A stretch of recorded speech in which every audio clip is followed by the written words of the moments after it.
Please don't cry. It's Christmas. He's smiling at you from right there. I know, Swinny. I just can't stop. She'd been stood up on a Christmas blind date, rejected, humiliated, heart aching, sitting alone in a packed restaurant, while happy families celebrated all around her. She thought that was where her story ended, until a tiny girl with wild blonde curls walked up to her table and asked a question that would change 3 lives forever. Can we sit with you? Before we go on, tell us in the comments, which country are you watching from? We love seeing how far our stories traveled on Jennifer. Parker's hands wouldn't stop shaking. She sat rigid at table 7 in Bellini's Italian restaurant, eyes fixed on the small candle dancing in front of her, while Christmas Eve swirled around her like a storm. Laughter, clinking glasses, kids squealing, families leaning close, sharing food and memories. And Jennifer was there alone. The chair across from her sat empty. Trevor called her blind date.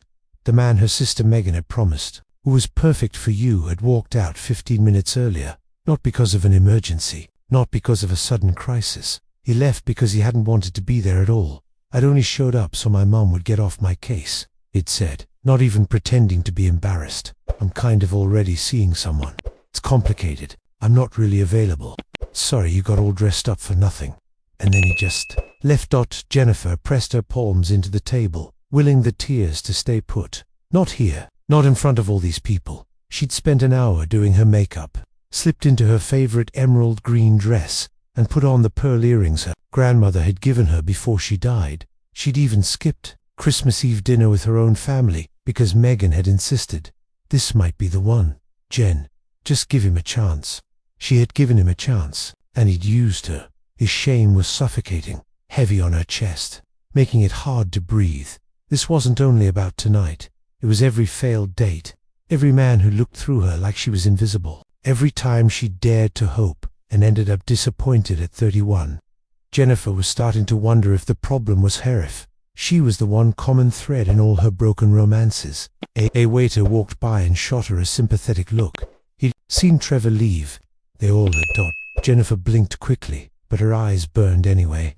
The tears were coming hot, stubborn, uncontrollable. She just needed 1 minute. 1 minute to pull herself together, then she'd slip out, drive home, and spend Christmas Eve alone with a bottle of wine and the sinking feeling that maybe she was meant to be alone forever. But before that minute could pass, a tiny voice cut through the noise. Excuse me, are you okay? Jennifer looked down. Beside her table stood a little girl, maybe 5, with wild blonde curls sticking out everywhere and bright hazel eyes full of concern. She wore a red velvet dress with white trim and a crooked bow sliding out of her hair. Jennifer forced a wobbly smile onto her face. I'm okay, sweetie, but thank you for asking. The girl tilted her head, studying Jennifer with an almost grown-up seriousness. You look sad, she said simply. My daddy says it's okay to be sad, but not all by yourself. That makes it worse. The simple truth of that sentence cracked something deep inside Jennifer. A small, shaky laugh escaped her, wet with tears, but real. That's very wise advice. My daddy's really smart, the girl replied with full confidence. She turned and pointed across the restaurant. He's right over there. He's not good at doing braids, but his pancakes on Saturdays are the best. And he does silly voices when he reads stories. Jennifer followed her finger and saw a man sitting 3 tables away, frozen mid-movement, his face a mix of horror and worry. He was tall, mid-30s maybe, with dark hair and kind eyes. He looked like he desperately wanted to sink through the floor. He jumped up and hurried over, reaching for the little girl's hand. I am so sorry, he said quickly, genuinely flustered. She has absolutely no sense of boundaries. I do so have boundaries, the girl argued. I just don't like them. Despite everything, the humiliation, the burning eyes, Jennifer laughed. Really laughed. Please don't apologize. She's wonderful. His shoulders relaxed just a bit, but before he could respond, the little girl tugged hard on his sleeve. Daddy, the lady's all alone on Christmas Eve. That's super sad. Can we eat with her? Please, pretty please, with sprinkles. His face went bright red. Ava, sweetheart, we can't just invite ourselves to. It's really okay. Jennifer cut in, surprising herself. You don't have to feel pressured. But Ava was not surrendering. Please, she begged, wide-eyed. I can tell you my Christmas list. I asked Santa for a purple bike and a dog. Daddy said maybe about the dog. Maybe means probably no, but I'm still trying. Jennifer looked at the man again, and something passed between them. Quiet recognition. A shared understanding only people who truly knew loneliness could recognize. He held out a hand. I'm James. James Miller. And this is Ava, my very persistent negotiator. But you can just call me Ava, she added cheerfully. Everyone does. Except Grandma when I'm in trouble. Then it's Ava Rose Miller in a loud voice. I'm Jennifer, she said, taking James's hand. Jennifer Parker. His grip was warm and steady. He hesitated for a moment, clearly weighing his options. Then he gave her a gentle, genuine smile that reached his eyes. Would you like some company? He asked. No pressure at all, but I've been informed the breadsticks here are the best in the whole world. Jennifer looked at him, then at Ava in her red velvet dress, then back again, and something inside her shifted. Hope. I'd like that, she said softly. I'd like that a lot. Ava insisted on sitting in the chair. Trevor had abandoned 20 minutes earlier. She climbed up and immediately launched into a passionate speech about why Rapunzel is clearly the superior Disney princess. She has the longest hair and a chameleon named Pascal who changes colors and never judges anybody. Over her head, James mouthed, I'm so sorry. Idafa just shook her head, smiling. The truth was, Ava's chatter was exactly what she needed. It kept the humiliation from swallowing her whole. The waiter came over, obviously relieved that Jennifer was no longer alone. Can I get you something to drink? He asked. Hot chocolate, Ava declared. With extra marshmallows. Can you make them like a snowman? I'll see what I can do, he said, grinning. They ordered breadsticks for the table, pasta for Ava, chicken parmesan for James, lasagna for Jennifer. For a moment, silence settled over them. Just a little awkward. James cleared his throat. So, this might be none of my business, and you don't have to answer, but are you okay? That guy who left, was he? A blind date, Jennifer finished for him. No point pretending. My sister set it up. He came late, told me he was just here to appease his mother, and that he's kind of seeing someone already. But he wanted credit for trying. James's jaw tightened. Honestly, I don't even have a word for that. It's awful. It's Christmas Eve, Jennifer whispered, and despite her best efforts, her voice broke. I skipped dinner with my family for this. She stopped herself and shook her head. Sorry, you really don't need to hear my sob story. The man is a jerkface, Ava announced loudly. Both adults burst into laughter. Ava, James said, attempting and failing to sound stern. We don't call people jerkface, but he is one, she insisted. He made Miss Jennifer sad on Christmas Eve. That's what jerkfaces do.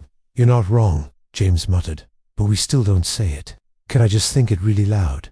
James sighed. Yes, you can think it as loud as you want. Jennifer wiped her eyes, surprised to find she was still smiling. Thank you for standing up for me, Ava. Ava reached across the table and patted Jennifer's hand with a seriousness that was almost comical. You're welcome. Daddy says good people shouldn't be sad, and you seem like a really good people. The breadsticks arrived, and Ava immediately grabbed one, declaring it officially the most delicious breadstick on planet Earth. Between mouthfuls, she interrogated Jennifer. What's your favorite color? Green. Like my dress. Do you like dogs? I love dogs. Do you think Daddy should let me have a dog? Ava, James cut in. You can't recruit random people to your campaign. She's not random anymore, Ava said firmly. She's Miss Jennifer. That's different. For the first time that night, Jennifer felt her body relax. Ava's guileless enthusiasm, James's quiet steadiness. Together, they felt like safety. When their food arrived, the conversation flowed more easily. James asked about her job, and Jennifer told him she was a kindergarten teacher at Riverside Elementary. His face lit up. Seriously, Ava starts kindergarten next fall. She's already practicing her letters. I can write my whole name, Ava announced proudly. Ava, M-E-L-R-E. It's not super long, but I'm very good at it. That's amazing, Jennifer said. A lot of kids your age are still figuring out their first names. Daddy says I get my smartness from my mommy, Ava said, calmly, then took another bite of pasta. Jennifer saw it, the quick flicker of pain across James's face. Immediately hidden. She didn't push. She could feel there was a story there, but he wasn't ready. So instead, she asked Ava about her favorite books. Ava launched into a wild tale about a dragon who was scared of fire.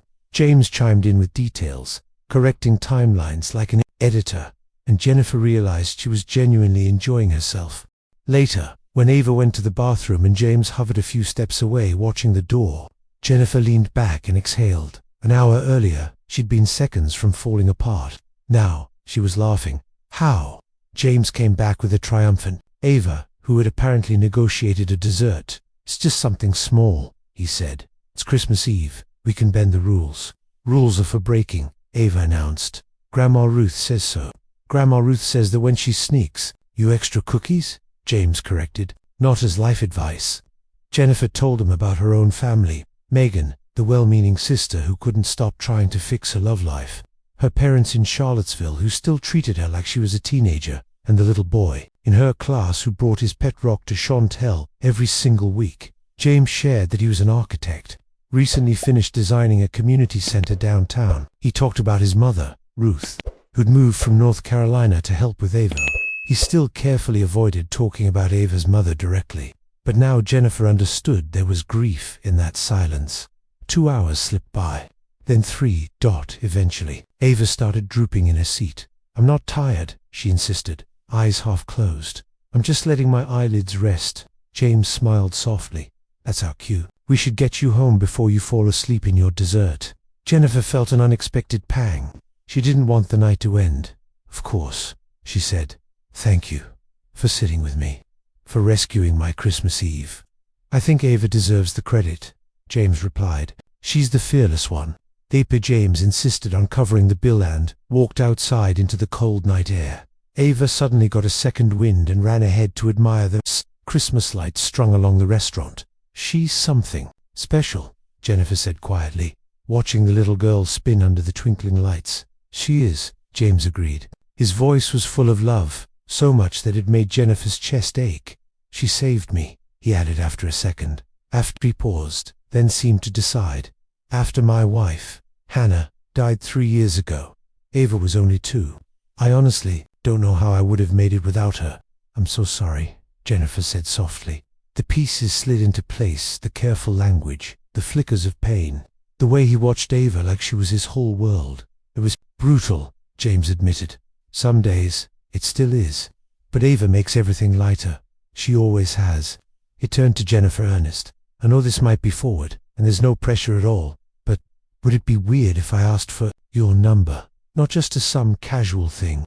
I'd really like to see you again, if you'd want that. Warmth bloomed in Jennifer's chest. I'd like that too, she said.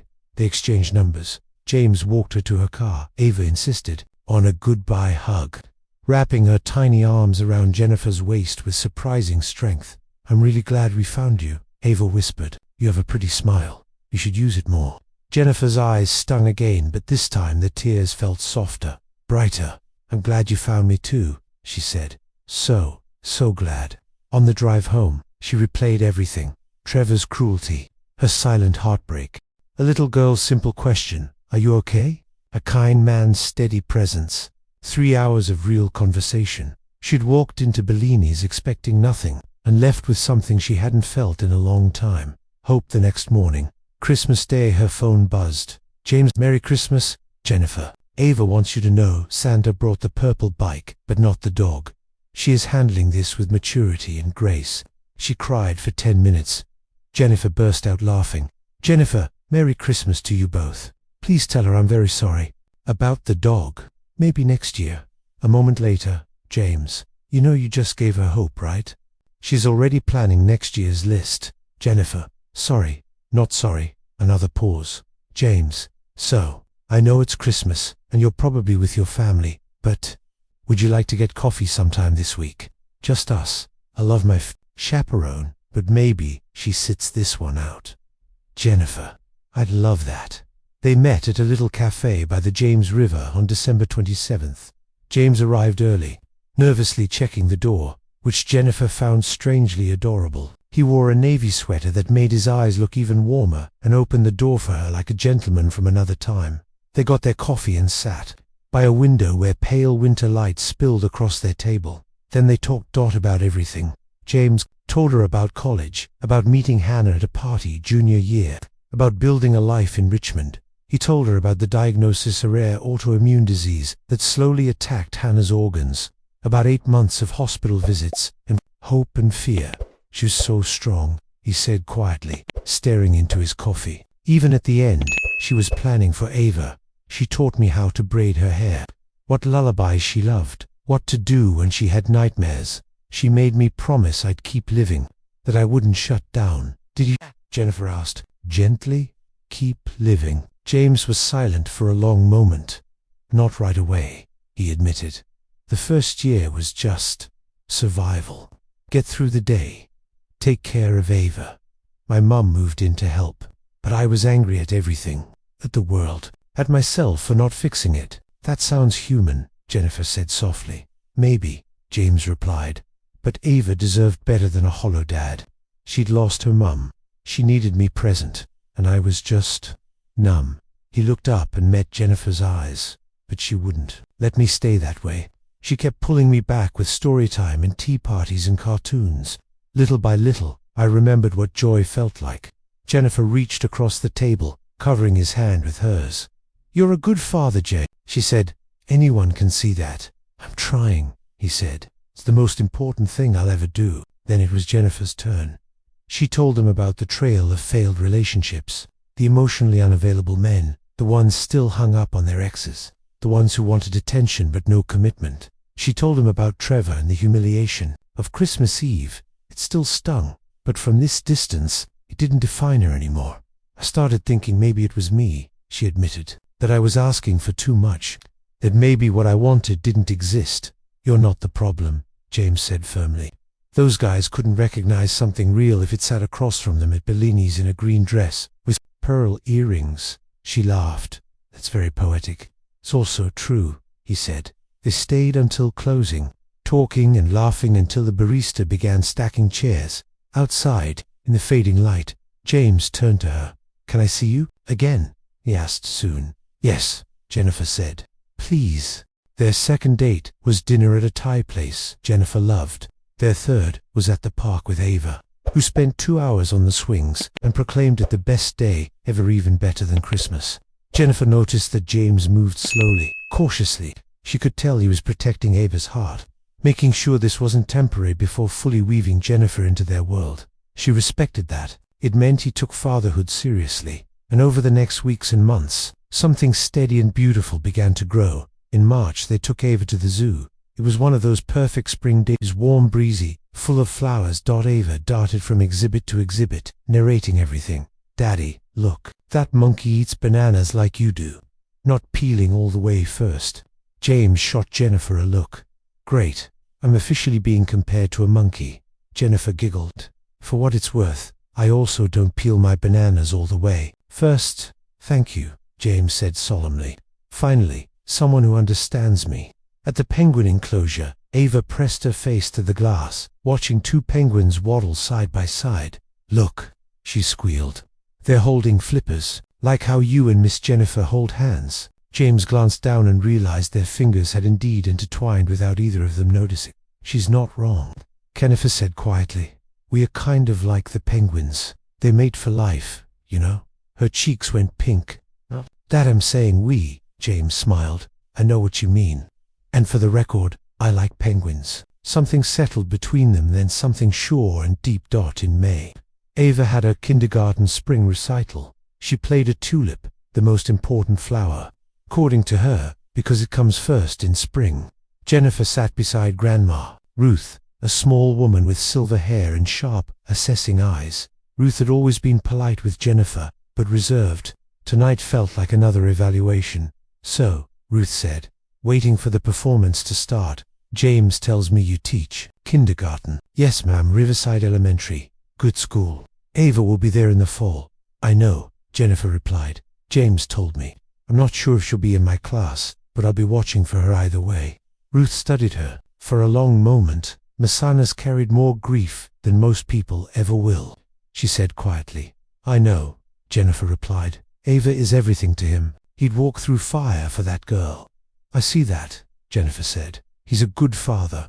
Ruth's expression softened the tiniest bit. You seem like a good woman, Jennifer. James doesn't trust easily anymore. He trusts you. That matters. The lights dimmed, cutting off Jennifer's reply. On stage Ava now, a bright red tulip spotted them and waved wildly, nearly knocking over another flower.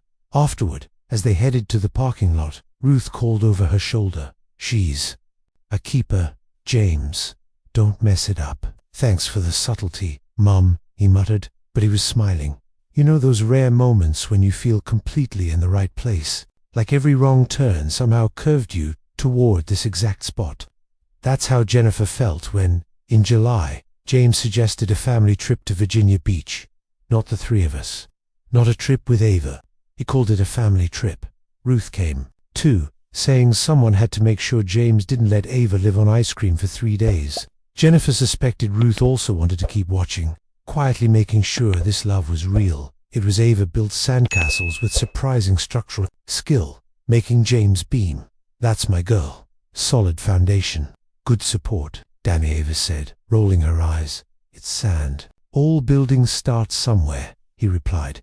Jennifer combed the shoreline with Ava, collecting shells and organizing them into strange little categories that made perfect sense to a 6-year-old. Ruth watched from a beach chair, her book open, but her eyes often drifting to Jennifer and Ava with an expression that looked a lot like approval. On their second night, after Ava fell asleep and Ruth offered to stay in the room, James asked Jennifer if she wanted to walk on the beach. The moon hung low and bright above the dark water. The waves slid in and out in a gentle rhythm. They walked, barefoot, shoes in hand, comfortable in the quiet. "There's something I need to say," James finally murmured. "You don't have to," Jennifer replied. "Not unless you're ready." "I am," he said. "You deserve to hear it, and I think I need to say it." He stopped, turning to her, taking both of her hands. "You were meant to be in our lives," he said simply. "We needed you." Tears stung Jennifer's eyes. "I'm not trying to replace Hannah," he went on. "I could never do that. She'll always be Ava's mom. Always. But I think there's room in our lives for more love. For you, if you want to be here." She let out a shaky breath. "I do," she whispered. "I want that. More than I can say." "It won't always be easy," he warned. "Ava has nightmares. She asks about her mum. I'm still figuring out how to be both parents. I'm terrified of getting it wrong for her. For you, you're going to mess up sometimes," Jennifer said softly. "So will I. But when people love each other, they figure it out together." The words slipped out so naturally she didn't even catch it until it hung in the air. "Love you, love me?" James asked, voice barely audible over the waves. "Yes," Jennifer said. "I love you. And I love Ava. It happened faster than I expected, but it's true. And I'm not sorry." James pulled her into a tight hug, his heartbeat steady against her cheek. "I love you too, Jennifer," he whispered. "I really do." He stood there for a long time, wrapped in each other, the ocean singing around them, and Jennifer felt something inside finally click into place. In August, Ava turned 6. Her birthday party took over a local park bouncy castle. Face painting and far too many cupcakes. Jennifer helped James plan every detail and watched him agonize over juice box counts, like it was a high-stakes mission. "It's a kid's party, not a military operation," she teased. "You say that now?" he replied. "Wait until we run out of juice." The day was chaos in the best way. Ava sprinted around with her friends, her face painted like a butterfly. Ruth commanded the gift table like a general. James guarded the bouncy castle to prevent orbit-level jumps. As things wound down, Ava wandered over to where Jennifer was sitting at a picnic table and climbed into her lap. "Did you have fun?" Jennifer asked, brushing hair from her face. "Most fun ever. Best birthday of my whole life. I'm so happy," Jennifer said. Ava went quiet, twisting a strand of Jennifer's hair around her finger. "Miss Jennifer, can I ask you something? Anything? Are you going to come to all my birthdays?" Ava asked. "Like every single one?" Jennifer's heart clenched. "I'd love to," she said. "If you want me there, I want you there," Ava replied firmly. "For always." She paused, thinking hard. "I want you to be my family. Like Grandma Ruth is my family. Can you be my family too?" Tears filled Jennifer's eyes. "Oh, Ava, because I love you," Ava continued in a matter-of-fact tone. "And Daddy loves you, too, I can tell. And you love us, right?" "So much," Jennifer whispered. "More than you know." "Then you should be my family," Ava said, as if tying a bow. "That's how it works." She wrapped her arms around Jennifer's neck. "Can you be mine?" she asked quietly. Jennifer looked up and saw James watching from across the park, his expression raw and hopeful. "Yes," Jennifer murmured into Ava's hair. "Yes, I can. I want to be yours." "Good," Ava said. "It's decided." That night, once Ava crashed from the sugar rush and Ruth had gone home, James pulled Jennifer close on the couch. "She asked me earlier if you could be her family," he said quietly. "She wanted to know if loving you like that was allowed." "What did you tell her?" "I told her it was better than allowed," he said. "I told her it was wonderful." He kissed her forehead. "She sees what I see," he added, "that you belong with us." "I feel it too," he said. "Honestly, I think I felt it that first night at Bellini's when she walked over to your table." "She's always been braver than I am," he said. "Maybe," Jennifer replied, "but you're brave too. Loving again after losing Hannah, that's a different kind of courage." "You'll make it easier," he whispered. "You'll make everything easier." By October, James knew exactly what he wanted to do. 10 months had passed since that Christmas Eve. His life looked nothing like it had before. Jennifer wasn't just part of their schedule anymore. She was part of their world. She joined them for dinners, weekend plans, school projects. Her name came up in almost every Ava story. Sometimes, when Ava was sleepy, Miss Jennifer slipped out as Mummy, followed by a shy correction. James had known what he wanted for a while now. He just wanted to honor how it started. He called Bellini's. "Can I book a table for Friday night?" He asked table 7 if it's free, the same one as before. The manager asked, "We'll make sure it's ready, Mr. Miller." On the night of, he dropped Ava off at Ruth's. Ava practically vibrated with excitement. "You're gonna ask her, right, Daddy?" she whispered. "You're gonna ask her to be our family forever." "That's the plan," James said. "And she's gonna say yes, right?" "She has to say yes." "I really hope so," he admitted. Ava hugged him tightly. "She will. I knew. When I saw her." Jennifer arrived at Bellini's wearing the same emerald green dress from that first night. She'd done it on purpose, a quiet nod to where it had all begun. James was waiting at table 7. His face lit up when he saw her. "You remembered," he said softly. "How could I forget?" she replied. "This is where everything changed." The restaurant was dressed for autumn now instead of Christmas pumpkins. Warm colors, soft fairy lights, different decorations, same magic. "It feels like forever ago," Jennifer said, "and also like it just happened." "Funny how time does that," James replied. They ordered wine and, of course, breadsticks, Ava's favorite. Jennifer told him about a boy in her class who announced he was going to marry his pet hamster. James told her about a stubborn client who kept rethinking every building detail. But under the light conversation, something deeper buzzed quietly between them. When their plates were cleared, James reached across and took both of her hands. "Jennifer," he began, "do you remember this table?" She laughed through the tears already gathering in her eyes. "Of course I do. How could I not?" "This is where you sat alone," he said gently.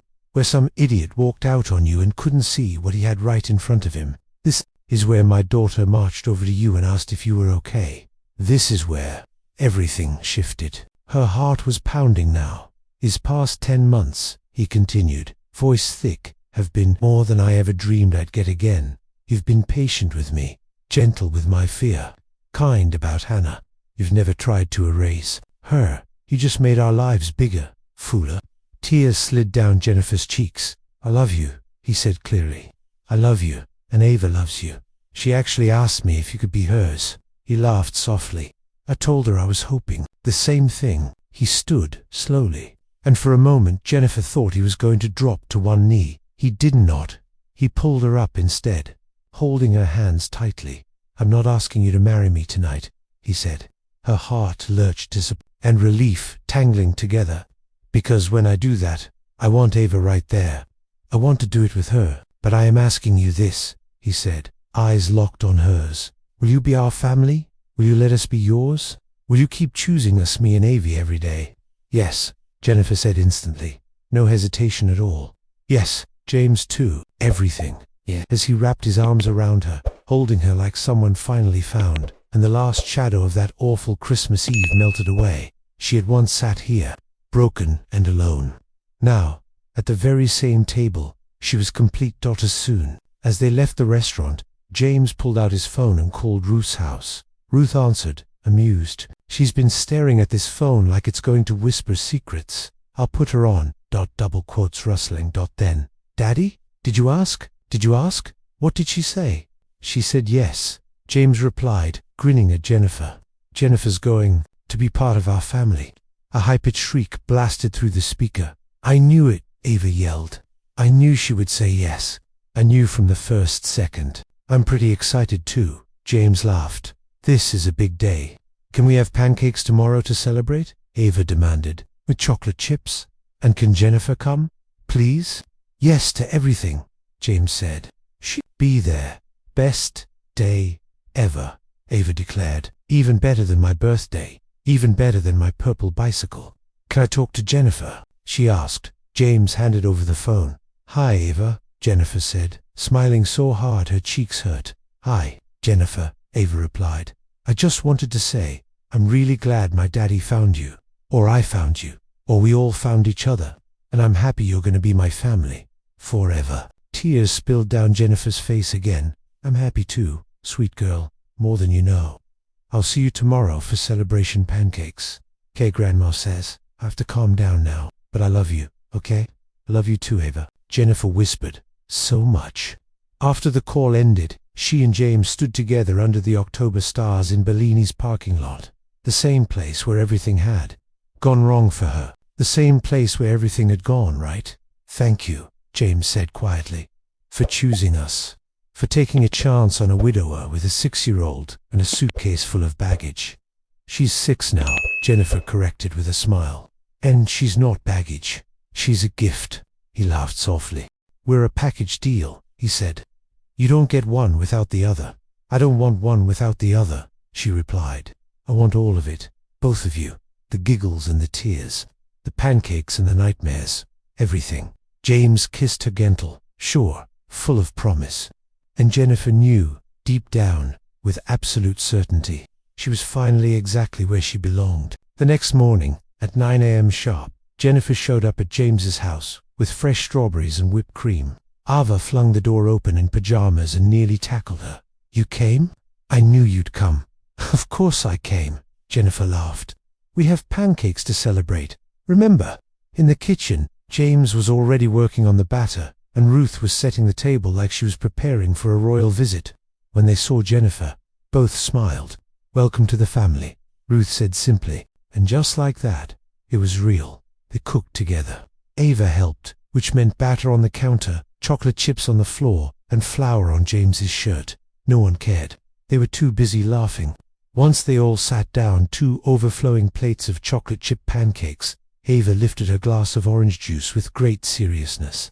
I want to make a toast, she announced. Everyone fell quiet. To family, Ava began. To Jennifer, who is the best family. To Daddy, for finally being brave. And to me, for walking over to her table, even when Daddy said I had no boundaries. I stand by that, James muttered, but his eyes were bright. To family, they echoed, clinking their glasses. Jennifer looked around. At James, with his kind eyes and questionable hair braiding. At Ava, wild curls and fearless heart. At Ruth, with her gruff warmth and soft center. And right there, with syrup dripping and chocolate chips melting, she realized something powerful. The worst moments can be doorways. Her most painful Christmas Eve had been the door to this breakfast table. To this laughter. To this love. If Trevor hadn't walked out, she wouldn't have been sitting alone. If she hadn't been alone, Ava never would have walked over. If Ava hadn't walked over, none of this would exist. Every disappointment, every heartbreak, every time she thought, something is wrong with me, all of it had been leading her right here, to James, to Ava, to this messy, beautiful family. James learned something too, that loving Jennifer didn't erase Hannah, that his heart had space for both grief and joy, that moving forward didn't mean leaving the past behind, it meant carrying it differently. He could honor Hannah, while building a future with Jennifer. And Ava had known the truth all along. That love doesn't run out. That family stretches when you let it. That sometimes all it takes to change a life is walking up to someone and asking, "Are you okay?" One tiny act of courage. One moment of kindness. 3 lives changed forever.